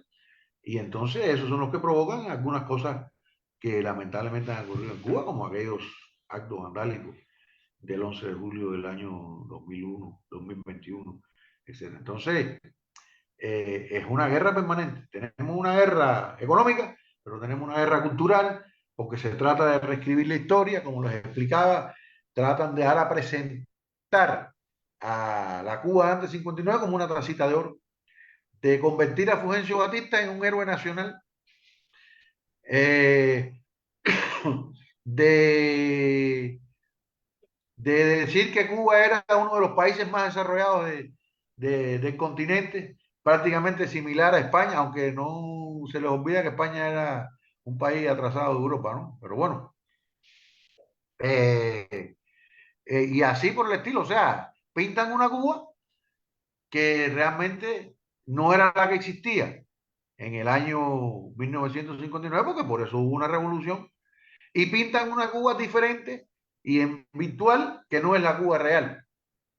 Porque la Cuba real sí tiene dificultades, nadie los niega, tenemos problemas, nosotros somos los principales críticos de los problemas y las insuficiencias que tenemos y hay una lucha permanente de nuestro presidente, de nuestro gobierno, del partido, por enmendar aquellas cosas, por arreglar las cosas, porque hay problemas que dependen, que se pueden resolver aún faltando los recursos, porque son problemas a veces organizativos, problemas subjetivos, etcétera. Estamos conscientes que pero esa no es la causa fundamental. La causa fundamental es la guerra que se nos da. Entonces, tratan de reescribir la historia. Hay algunos que han sido ofensivos, hasta con, por ejemplo, con la figura de Maceo, de Martí. Hay uno que por acá por España ha dicho que Martí fue un traidor. Imagínese usted decir que Martí fue un traidor porque Martí era hijo de español y que como tal era españolización o lideró la guerra por la independencia, el proceso independentista de Cuba, que era un traidor por eso, porque era hijo, me dice usted, y otro, y ese mismo anda diciendo por ahí, qué disparate, fíjese qué disparate, que hay que pedir revocar el Tratado de París del año 1898 para que los cubanos volvamos a ser ciudadanos españoles. Miren usted qué clase de mentalidad más eh, retrógrada, ¿no? No sé, caen realmente en la ridiculez, en la imbecilidad, ¿no? Y así, y otros que no tienen vergüenza en proclamar que ellos lo que quieren es que Cuba sea parte de Estados Unidos. Bueno, algunos elementos de esta calaña incluso han hecho provocaciones frente a, por ahí tenemos la foto, frente a la embajada, y se han aparecido con la bandera cubana y la bandera de Estados Unidos al otro lado. Ya, y han pedido una invasión militar a Cuba y después han ido a la embajada norteamericana a pedir una invasión, la invasión militar a Cuba. O sea, estamos luchando contra todas esas cosas, contra esa guerra mediática en las redes sociales que es infernal, es una cosa porque obviamente todo eso, y todos esos planes subversivos, ¿sabes quién los paga? El gobierno de Estados Unidos para a todos estos grupos dedica del dinero público conocido, no estamos hablando de que no se conoce, conocido, 20 millones de dólares todos los años.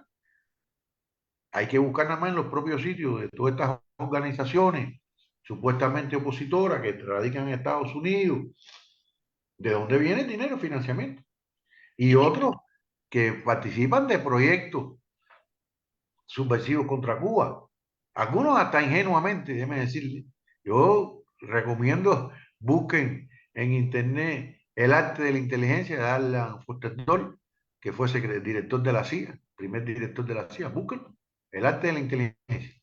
Y busquen también otro libro que se llama La CIA y la Guerra Fría Cultural, de una inglesa, para que vean cómo incluso a veces hasta ingenuamente hay personas que caen en eso y le hacen el juego a, a la política de Estados Unidos y a su propósito de dominar el mundo, porque dedican cuantiosos recursos a eso, sin que las personas, incluso a veces los gobiernos, lo, lo perciban. Eso no, esa es la guerra de cuarta generación que nos están haciendo a nosotros hace, hace tiempo. Bueno, más o menos por ahí, yo creo que ya son las 7:25. Debemos hablar un poquito de Che y Maceo, porque si no, Sí, correcto, correcto. esto más o menos, no sé si tienes alguna otra pregunta. Yo quise más o menos, yo quise más o menos, la intención era explicarle a los amigos en internet, pueden buscar, hay artículos muy buenos en la prensa cubana sobre la ley de reforma agraria, que le explique, etcétera. Yo siempre le sugiero acudir a fuentes cubanas. Y después, si quieren leerse otras, bueno, pero que vean por lo menos el punto de vista y cómo se explican las cosas. Pero quería resaltar en este 65 aniversario que ocurrió el mes pasado de la ley de reforma agraria, resaltar cómo a partir de una decisión soberana que además cumplía un deber histórico con nuestros campesinados, con con nuestra población, con los que lucharon por la independencia de nuestro país. Porque por ahí, y lo voy a mencionar ahorita, por lo que pensaba Maceo también, Ujú, eh, con esa decisión soberana de ejercer nuestra soberanía, todas las consecuencias que ha tenido después. Fue o sea, como podía decir alguien, no, la ley de reforma agraria fue la gota que derramó la copa para los Estados Unidos, ¿no? Porque mucha gente pensaba que como había ocurrido en otros procesos, en otros países y hasta en Cuba mismo, que no, que la revolución no iba a cumplir lo que había prometido Fidel en el ujú, alegato conocido como la historia mesopera. Esa es una realidad, entonces vino la guerra. Como decía, no fuimos nosotros lo que la hicimos, no, la hicieron a nosotros. Nosotros hemos tenido que defendernos de esa guerra. El propósito, como dijo Fidel en la historia mesopera, como dijo en la entrevista que le hicieron en la Sierra Maestra, creo que fue en el año 57, si mal no recuerdo, o 58. Como dijo después en su visita a Nueva York, porque cada rato sacan eso por ahí, lo sacan de contexto diciendo que Fidel traicionó, que Fidel no cumplió con lo que prometió. No, no, la promesa era haber hecho elecciones libres con los partidos políticos. Lo que pasa es que en lugar de eso optaron por la guerra. Y nosotros no podíamos hacer unas elecciones de esa naturaleza en medio de una guerra. Ya otros la han hecho después y sabemos las consecuencias. Pero bueno, entonces hasta que no se estabilizó el país, que se derrotaron las bandas contrarrevolucionarias, que el país, que la revolución pudo entonces desarrollar su, su, su compromiso, cumplir con sus compromisos, el desarrollo del país, la educación, de la salud, de la industria, de todo, no fue que entonces, bueno, se adoptó en el año 1976 una constitución por referéndum, aprobada por el 97,3% de los votantes, donde estableció el sistema, institucionalizó la revolución y nuestro proyecto de construcción de una sociedad socialista. Y ahora, después, la constitución del año 2019, igualmente aprobada en referéndum previo a un debate, ambas dos, la del 76 y la del 19, han sido aprobadas en un referéndum previo un debate popular. Y la del ujú. 2019 fue aprobada por el 86,91%. O sea, una abrumadora mayoría. Y ese es el sistema que nosotros hemos decidido eh, libremente, pero no es que nos quieren imponer. Si nosotros en algún momento determinara, nuestro pueblo determinar que hay que cambiar, se cambia. No hay problema en eso. Ya Fidel lo dijo, cambiar todo lo que debe ser cambiado. Sentido del momento histórico. Hay que tener sentido del momento histórico. Y cambiar todo lo que haya que cambiar sin problema ninguno. De hecho, estamos haciendo numerosas transformaciones, numerosos cambios, pero no se habla de ello. Resulta ser que antes nos criticaban y decían que no teníamos propiedad privada, que no había, que no se podían hacer, que los cubanos no podían hacer negocios. Entonces resulta ser que la constitución del año 2019 establece precisamente que no existía en la de 76 la propiedad privada sobre los medios de producción mediante la cual se han podido crear pequeñas y medianas empresas en nuestro país por parte de particulares. Y entonces resulta ser que ahora también le hacen la guerra a esas pequeñas y medianas empresas privadas. Los acusan de ser agentes de la seguridad del Estado, que no son realmente particulares, que son estatales, no tienen acceso a una serie de mecanismos financieros para hacer sus operaciones. Vaya, es la guerra ahora con ellos. Entonces, palo porque voy y palo porque no voy. Se da cuenta, ¿no? Dense cuenta que es una guerra que trata de negar todo lo que nosotros hagamos. Y nosotros vamos a seguir en nuestro camino haciendo las transformaciones que haya que hacer, decididas por nosotros mismos.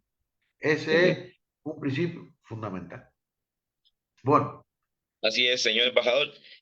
Tal vez sí nos queda unos minutos para que hablemos exactamente sobre el cumpleaños de Maceo, una bueno, figura a ver, que tuvo una relación muy directa sí, con Costa Rica. sí. La historia, el destino quiso que estos dos hombres, Antonio Maceo Real y Ernesto Che Guevara, nacieran el mismo día con 83 años de diferencia. Uno en 1845, Antonio Maceo, y otro un 14 de junio del año 1928.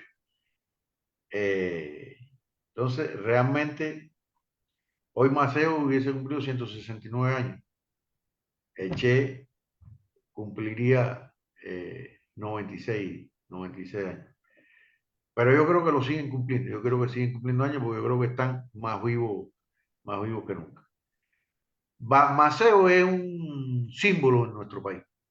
Es el hombre de origen muy humilde que alcanzó méritos, eh, altos méritos en la guerra por la independencia de Cuba, que se incorporó a la guerra de independencia con solo 23 años, que era hijo de una pareja formada entre un hombre de origen venezolano y otra de origen dominicano, Marco Maceo y Mariana Grajales, que tuvieron entre ellos dos 9 hijos, aunque habían tenido matrimonios iniciales, primeros matrimonios, donde Marcos tuvo 6 hijos y, y Mariana 4.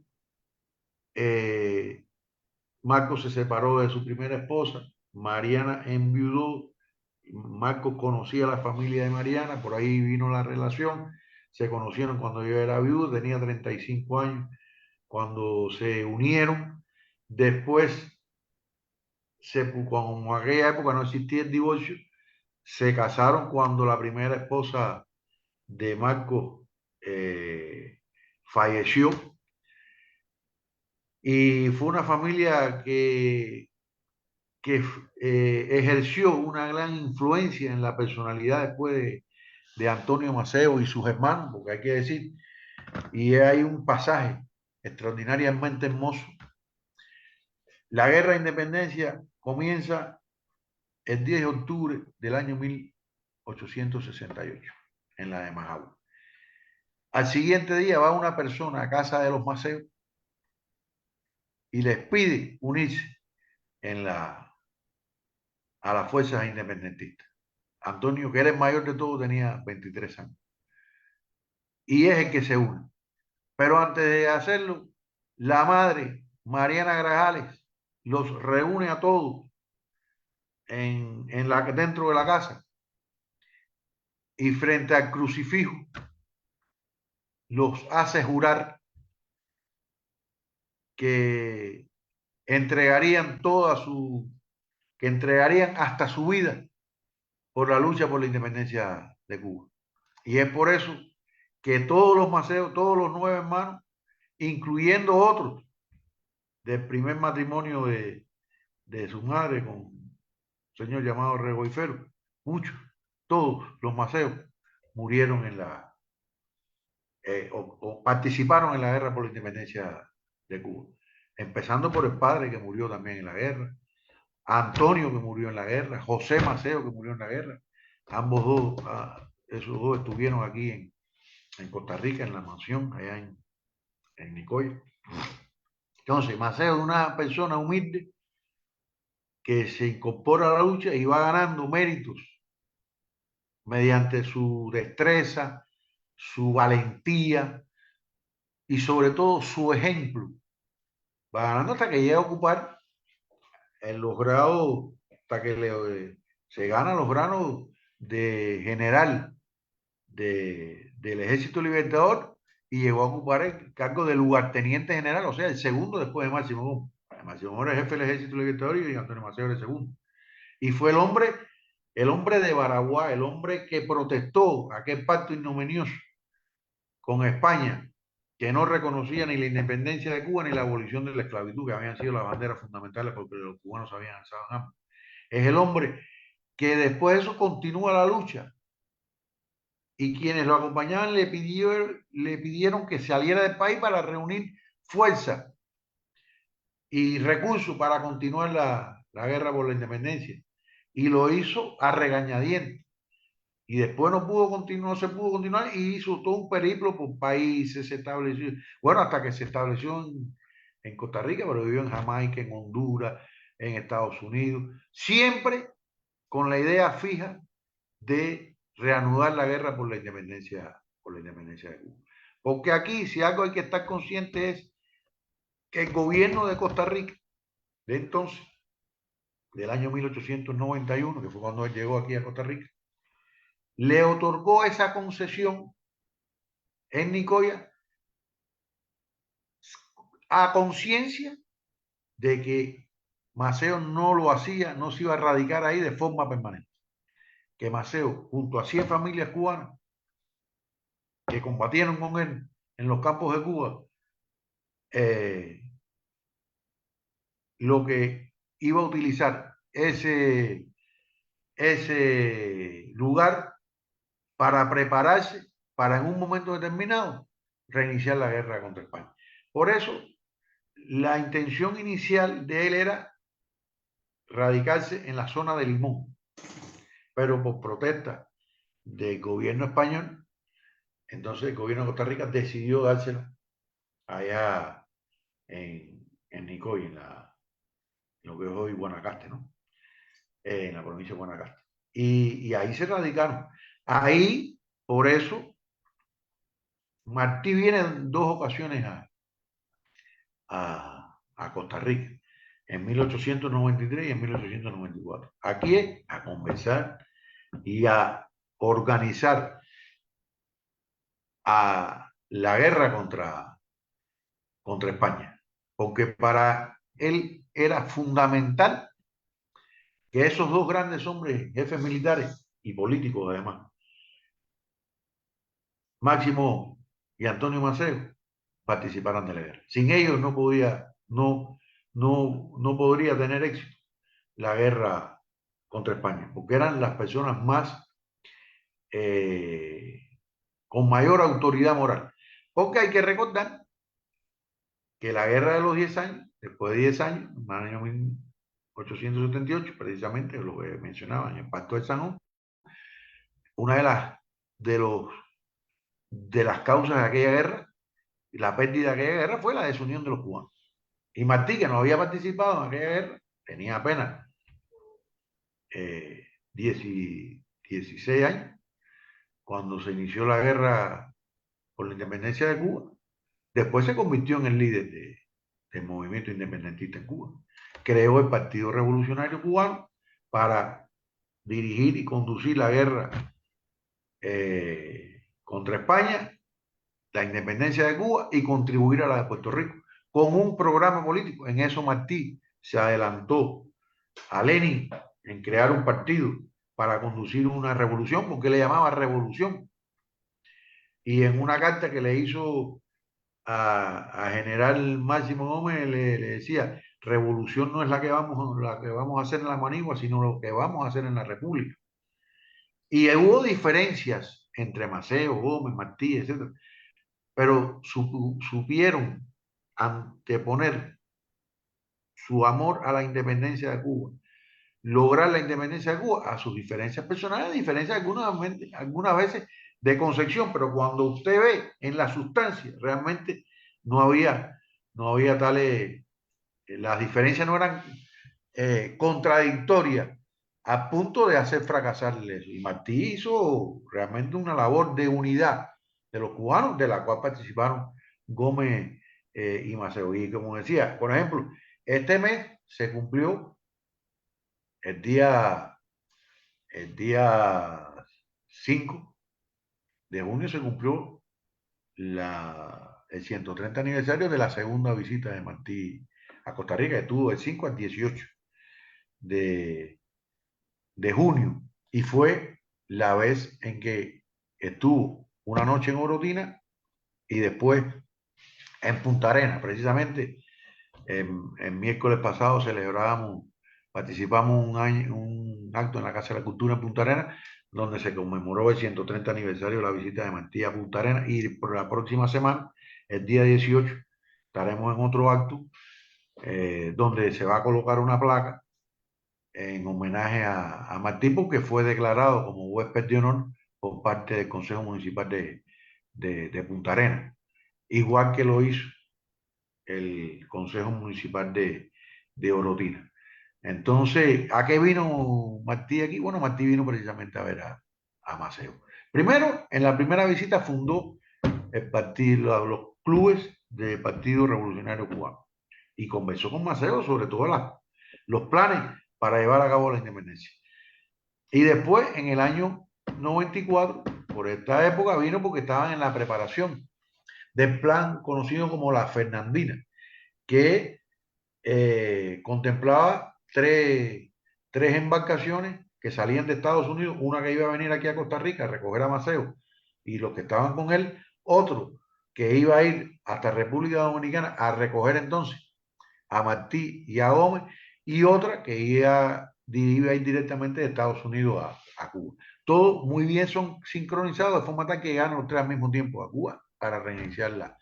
Pero ese plan lamentablemente fracasó porque hubo traiciones y las autoridades norteamericanas incautaron las armas, incautaron los recursos, y eso creó serios problemas, pero Martí no cejó en su empeño y continuó organizando la guerra. Y Maceo tampoco cejó en su empeño de...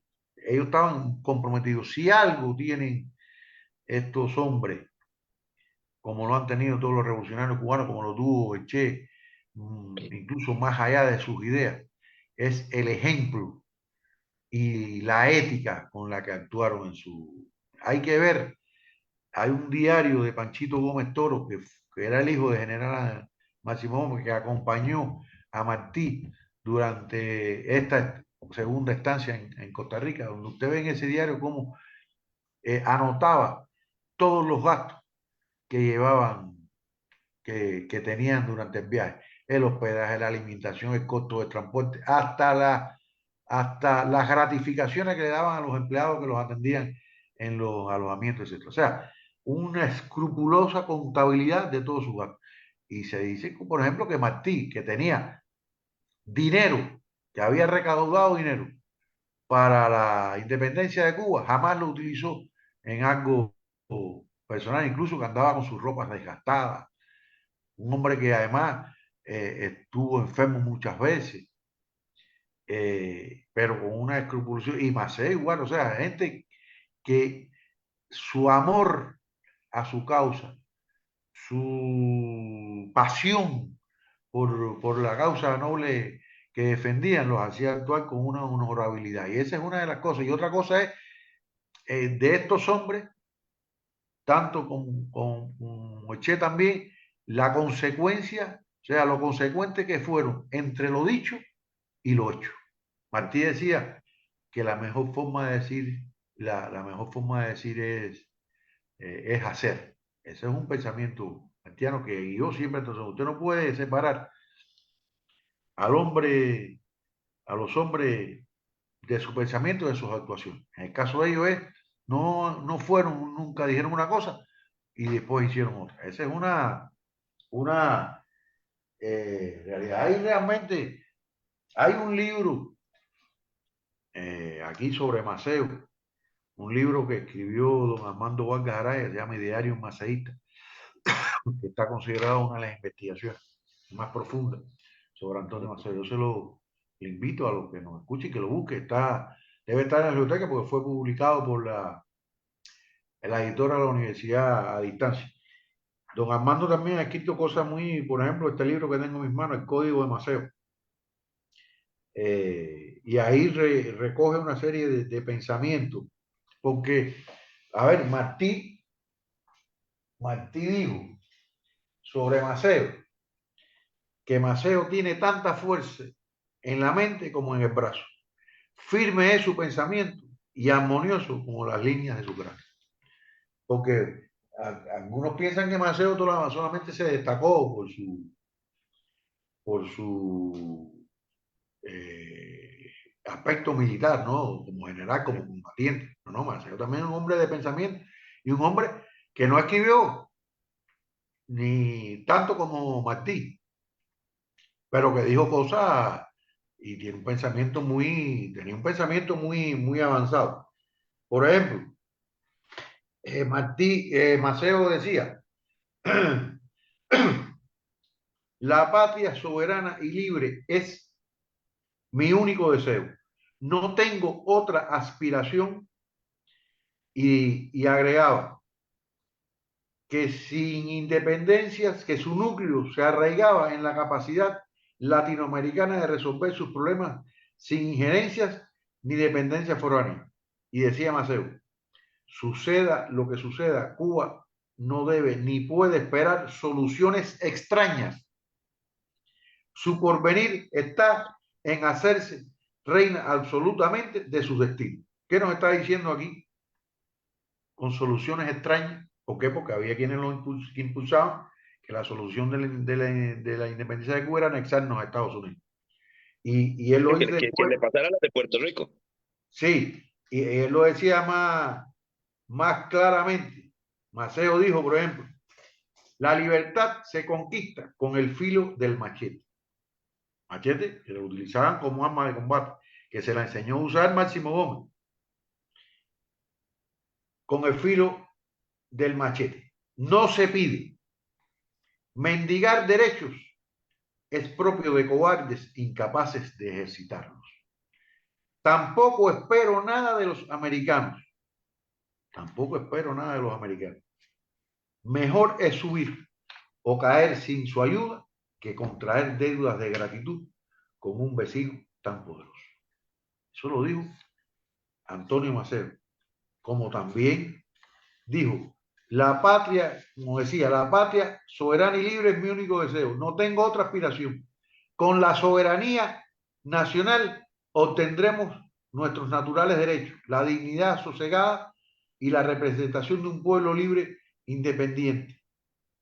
Muévenos la idea de hacer de nuestro pueblo dueño de su destino, poniéndolo en posición de los medios propios de cumplir su misión como sujeto superior de la historia. Y así su apego al Maceo era sumamente cumplidor de la legalidad que habían establecido ellos mismos.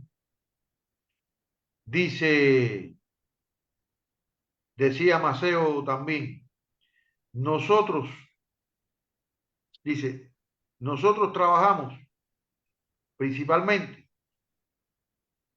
no trabajamos principalmente para nosotros ni para la presente generación. Bien al contrario, muévenos sobre todo el triunfo del derecho de todas las generaciones que se sucedan en el escenario de nuestra Cuba. Y ahí incluso coincidía mucho con Martí en lo que Martí quería para Cuba, conociendo todo lo que había ocurrido en América Latina. No era, su proyecto no era simplemente sustituir el dominio español por otro dominio de las oligarquías en Cuba, donde se mantuviera el sistema de explotación que existía durante la colonia, como ocurrió en la mayor parte de nuestras dolorosas repúblicas de América, como lo llamaba él. Él buscaba hacer una república nueva, con todos y para el bien de todos, porque él creía en el mejoramiento humano y en la utilidad de la virtud. Esa era su fórmula del amor triunfante. Crear esa nueva república donde hubiese justicia social. Por eso, en sus escritos podemos encontrar en Martí cómo habló de la raza que no había, que diga ese hombre y dice en toda la raza. Porque Martí era un hombre, como decía Eusebio, era un hombre sin odios, pero era un hombre apasionado, era un hombre que convencía, que persuadía. Dicen los que lo conocieron a Martí que era un hombre frágil desde el punto de vista físico, pero que encandilaba con el destello de sus ojos, que, por el fervor y la pasión que le ponían las cosas. Y estos hombres eran así. Maceo era igualmente un hombre imponente, un hombre que imponía autoridad, que además, por su formación en su casa, aunque se dice que Maceo era un hombre pulcro en el vestir, en el andar, tenía una pose, un hombre alto, mulato, pero de muy buen porte. Entonces, eh, pero tenía una autoridad tremenda y tenía un pensamiento muy bien definido. Y como decía, bueno, aquí el vínculo con Costa Rica, la mansión que fundó, que ahí está el único pueblo fundado por los cubanos fuera de la isla de Cuba. Todavía uno va allí y hay gente que dice, no, este es cubano. Son ya los descendientes lejanos de aquellas personas que estuvieron ahí, pero se consideran cubanos. O sea, de origen cubano. Y eso es hermoso. Por eso, y porque hay que reconocer, y yo creo que hay que destacarlo bien, la participación importante que tuvo Costa Rica y el gobierno de Costa Rica de la época en ayudar a la independencia, contribuir a la independencia de Cuba, porque ellos sabían en lo que estaba Antonio Maceo. Ellos no eran Independencia, ajenos claro, a sus independencia que propósitos. de alguna manera también siembra la simiente luego de la revolución, ¿verdad? Sí, por supuesto. No, no. La revolución cubana es la que logra completar el sueño de José Martí y de Antonio Maceo. Esa es la que, porque fue frustrada.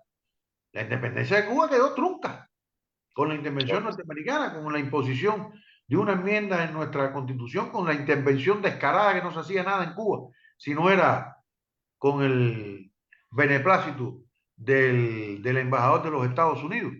O sea, pasamos de ser una colonia española a un protectorado norteamericano. Por eso todavía tenemos ahí la base naval de Guantánamo. No se olviden de eso. La base naval de Guantánamo en contra de la voluntad de nuestro pueblo. Todavía la tenemos ahí. Centro de tortura, además, de violación de derechos humanos. Cuando a mí me preguntan si en Cuba se violan los derechos humanos, bueno, donde yo sé que se violan los derechos humanos en la base naval de Guantánamo, ocupada en contra de nuestra voluntad por el gobierno, por los Estados Unidos. Esa es la realidad. Todavía la tenemos ahí, resultado de esa enmienda plan que yo les mencionaba como apéndice a nuestra constitución. Entonces, realmente, ¿cuándo llega a ser Cuba realmente soberana e independiente? No, el primero de enero del año 1959. Bueno, tan independiente y soberana hemos sido que fuimos capaces de hacer la ley de reforma agraria que afectó los intereses de las compañías norteamericanas. Con las Intereses consecuencias. que tantos años después estas empresas insisten en que pretenden cobrarlos, ¿verdad? Ah, sí, sí, sí, no, a ver, nosotros desde un inicio a todas las empresas extranjeras, lo que se les nacionalizó se hizo con compensación, se les pagó. Todas las empresas, excepto las norteamericanas, cobraron sus indemnizaciones. ¿Por qué las empresas norteamericanas no lo cobraron? Ah, porque su gobierno simple y llanamente no aceptó primero la propuesta que le hizo nuestro gobierno para pagarla, para pagarle, compensarla. Y en segundo lugar, porque apostaban al derrocamiento de la revolución. ¿Para Sí, qué claro. vamos a pagar si la revolución esta la vamos a tumbar? Recuerden que mucha gente se fue de Cuba al principio de la revolución pensando que a los 6 meses ya estaba de regreso otra vez, porque se iba a caer tumbar la revolución, iban a tumbar la revolución. ¿Cómo llegaron los mercenarios a Bahía Cochino, a Playa Girón, en el año 1961, pensando que el pueblo iba a correr detrás de ellos, a abrazarlo, a recibirlo con flores? Llegaron los libertadores, y, no, no, y cuando tuvieron que enfrentar a la milicia, al ejército rebelde, al pueblo organizado en defensa, ahí mismo perdieron toda moral y empezaron a rendirse. Así es. Entonces, pero esa era la realidad, pensaban eso, por eso nosotros no nos hemos negado, y lo digo con toda responsabilidad, nosotros no nos hemos negado ni nos negamos a compensar a las empresas norteamericanas, pero tiene que ser sobre una base justa, Claro, porque también hay que contemplar todos los daños que nos han causado a nosotros. Y vamos a ver entonces a cómo tocamos. ¿Quién nos va a compensar por los daños y el sufrimiento del pueblo cubano que nos ha causado Estados Unidos? Solamente por acciones terroristas contra Cuba, organizadas, financiadas, dirigidas por la CIA y por la agencia del gobierno norteamericano, cuando tenemos 3.478 muertos. Ahí está, ahí hay un documento que debe leerse todo el mundo. La demanda del pueblo cubano contra Estados Unidos. claro. Ahí están todas las barbaridades, los ataques, el terrorismo, los daños que nos han causado a nuestra economía. 2.099 incapacitados, entre ellos niñas que quedaron mutiladas por actos terroristas en su momento. Todo eso está bien documentado. Y además, se puede buscar hasta en los documentos de Estado propios desclasificados de Estados Unidos. Ahí está. Búsquense el comité especial que investigó la muerte del presidente Kennedy. Y va a ver ahí cómo hay documentos sobre la sospecha, incluso sospechando de la participación de contrarrevolucionarios cubanos en el asesinato de Kennedy. Sí. Y ahí está cómo califican ellos algunas de las organizaciones que hoy se presentan como grandes demócratas, grandes luchadores por los derechos humanos, cómo los califica el documento del propio FBI y la CIA como organizaciones terroristas, mencionando los actos y las fechorías que cometieron. Sí. Bien, señor embajador, viera que el tiempo se nos ha terminado. Necesitamos, pues decir, necesitamos despedirnos verdaderamente de toda la audiencia el día de hoy, la noche de hoy, y agradecerle pues profundamente el que nos haya acompañado el día de hoy. Y bueno, y obviamente pues da para hablar más y veremos cómo en otras ocasiones pues nos volveremos a topar aquí en esta cita de alternativas para continuar en esta conversación que es importante para romper ese bloqueo informativo que también, que no solo es económico, que no solo es comercial en el caso de Cuba, sino que también pues con los medios de información, ¿verdad? Muchas gracias y cuando quieran, sin problema, podemos conversar de muchas cosas de Cuba. Todavía hay muchas cosas a conversar y aclarar y por lo menos orientar a los amigos porque se dicen muchas calumnias, muchas mentiras. Nosotros reconocemos nuestros problemas, no los ocultamos, pero son nuestras equivocaciones, son nuestros problemas. No podemos asumir lo que no es nuestro, ni podemos Correcto. entender que nos impongan cosas. Así es, muchísimas gracias. Despedimos al señor don Jorge Rodríguez, embajador de la República de Cuba aquí en Costa Rica, y a nuestra audiencia, pues les solicitamos que estén atentos para la próxima semana en un siguiente programa de Alternativas. Hasta luego.